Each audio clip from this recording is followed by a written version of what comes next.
ایک انتہائی اہم مسئلے کی طرف آپ کی توجہ مبذول کرانا چاہوں گا۔ ہمارے ہاں ایک تاثر عام طور پر یہ پایا جاتا ہے کہ قضا نماز توبہ سے معاف ہو جاتی ہے، حالانکہ ایسا نہیں ہے۔ توبہ کرنے سے صرف نماز کو قضا کرنے کا جو گناہ ہے وہ معاف ہوتا ہے۔ یعنی نماز کا حکم اللہ کی طرف سے یہ تھا کہ نماز کو ٹائم پر پڑھ لیا جائے۔ اب اس ٹائم پر نہ پڑھنے کی جو سزا ہے، توبہ کرنے سے صرف وہ معاف ہوگی، نماز معاف نہیں ہوگی۔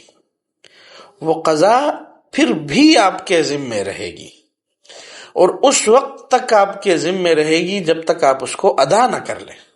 اسی لیے جن دوستوں کی نمازیں رہتی ہیں وہ صرف توبے سے کام نہ چلائے۔ توبہ بھی اللہ رب العالمین کی طرف رجوع کرنا ہے، توبہ ہم نے کرنا ہے، لیکن ساتھ ساتھ اپنی نمازوں کی قضا کی فکر کریں کہ جو نمازیں مجھ سے رہ گئی ہے اس کا طریقہ پھر یہ ہے کہ سنتوں کے حوالے سے اللہ سے معافی مانگتے رہیں، اور فرائض اور واجبات وہ ہم پڑھتے رہیں۔ اس کا بھی آسان طریقہ یہ ہے، اب یہ بھی پوچھا جاتا ہے کہ اس کو پورا کیسے کریں۔ اس کا طریقہ یہ ہے کہ ہر نماز کے ساتھ آپ ایک نماز پڑھ لیں۔ ہر ادا جو آپ کے ذمے نماز آ رہی ہے، اس ادا والی نماز کے ساتھ ایک قضا نماز پڑھ لیں۔ اس طریقے سے آپ اپنی ترتیب انشاءاللہ تعالی پوری کر لیں گے۔